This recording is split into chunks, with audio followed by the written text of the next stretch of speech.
Hi, I'm Holly and today I'm back to do another video on book design. The book I'm going to be focusing on is Vladimir Nabokov's Lolita. If you don't know the storyline or the premise of Lolita, it might be a good idea to go and look that up. I'm just assuming that most people know, and that's just because otherwise the video could be quite long. My main source for this video is Lolita, the Story of a Cavalry Girl, which is edited by John Bertram and Yuri Leving. It has examples of covers from various decades, and it also has something called the Lolita Project, which is the main section of this book. And this is where a whole lot of professional book designers, freelancers, in-house agencies were asked to come up with their ideal cover for Lolita, and so I will be looking at some of those as well. Now, Alice Twemlow has written one of the essays in here. This is an essay reflecting on the books in the Lolita cover project. In this essay, she defines 4 distinct categories that these covers fall into. The first is an object, and that's where an object or a series of objects stands in for Lolita. These usually have some sort of sexual visual connotation. The second category she calls Humbert's worldview, and this is where the cover artist puts the viewer in the shoes of Humbert.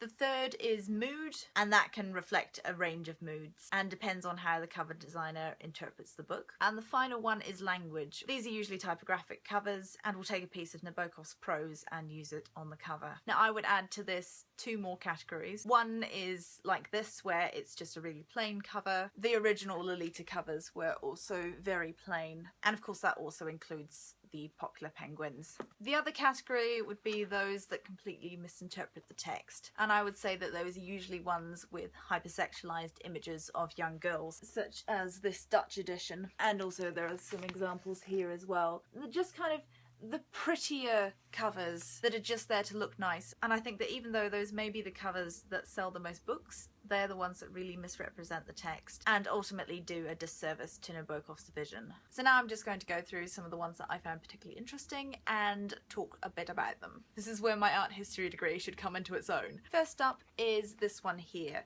where we have this little hair tie, and because of the colour and the type of hair tie, it's one that's probably more associated with young girls. We've also got the text up the top here, which is in this slab serif font. It's a font that I would associate with typewriters, but also with the internet. It feels a little anachronistic. It sort of reminds me of MSN usernames because of the use of the underscore, and you've got that / there as well. It feels very internet, so I don't necessarily like the way that that's done, just because this was written well before the internet. But the use of the hair tie is interesting. For one thing, there's the obvious sexual connotation, both in its colour and in its shape, and this is imagery that we'll see come up again and again. I also think it's interesting that it's suspended on this black background and it seems like it's falling, which can represent that loss of innocence. And that design was done by Alexander Bach. This one also falls into the object category, except the object is also a part of the title. The image of the socks is something that comes up in the book itself, of the socks being thrown aside, and I think these little white ankle socks are quite doll-like and young looking as well. Again, we have the phallic and the vaginal imagery and this black background, although this one does feel a lot more anchored because you have the baseline of this typography here. This is another fascinating and very clever cover. There's a lot of emphasis in the book on the word Lolita. It's a name that Humbert gives her. Her real name is Dolores. It's a label that defines her as his possession, and on the very first page you have this sounded out. You have the Lolita. And that's exactly what Matt Dorfman has done in this design here. So that's definitely one that fits into this language / typographic category. Here's another one where the typography is standing in for Humbert and Lolita, this time representing more the 2 individuals and the difference between them. But there is also a phallic imagery here because this one's so much taller. A lot of the imagery that surrounds this book is because of the film, and one image in particular is the lollipop, and I believe this was used in a lot of promotional material for the film. The lollipop itself is only mentioned once in the text. That's why I think this cover is quite interesting, is because it takes that symbol, which is so well known from the film, and it uses it here and has it crushed. I think Jennifer Hewer does a great job of representing that loss of innocence and also those shattered dreams, because it's one thing that the book doesn't really explore to its full extent, and that's the long-lasting effect on Lolita herself. And that's what I quite like about this one, is that it sort of hints at those longer-term effects. there is a moment of literal shattering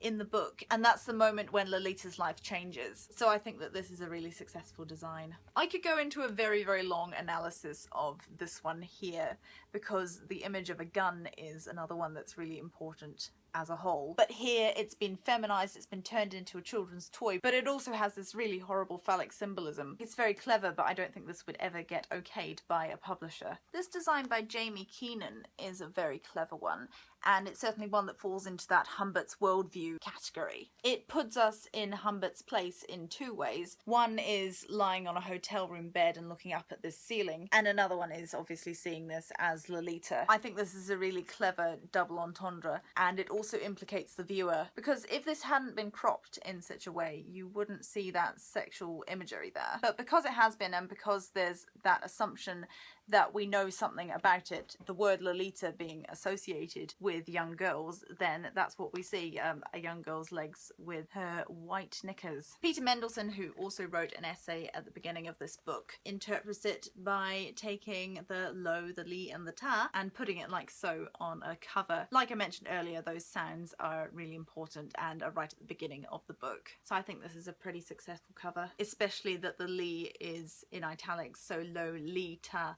that there's that emphasis on the li. Then there's probably the most horrible of all the covers, which is this one, which I can't even bear to look at, and I'm not going to analyse it because I can't.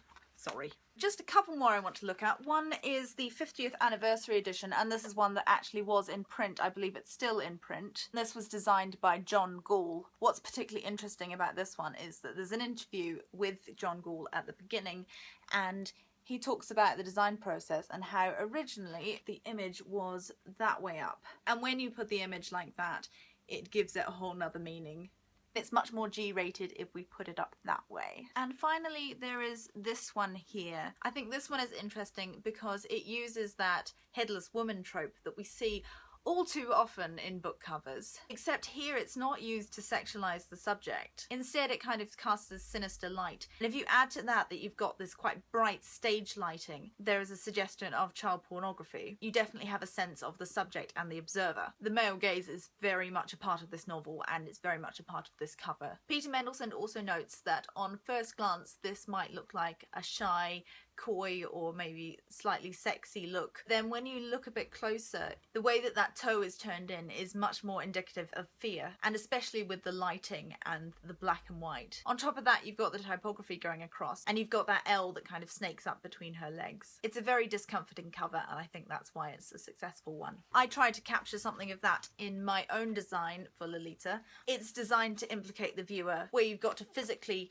open the front cover in order to see the full picture of the title. If you're interested in this or didn't see me promoting it last time, then it's on my Behance profile. I'll link that in the description, and you can read a bit more about my thinking behind this as well. Anyway, I hope you enjoyed the first in my book cover design series. If you have a favourite of these covers, or if there's another one that I didn't mention that you find particularly interesting, please let me know in the comments. Otherwise, I will see you next time. Bye!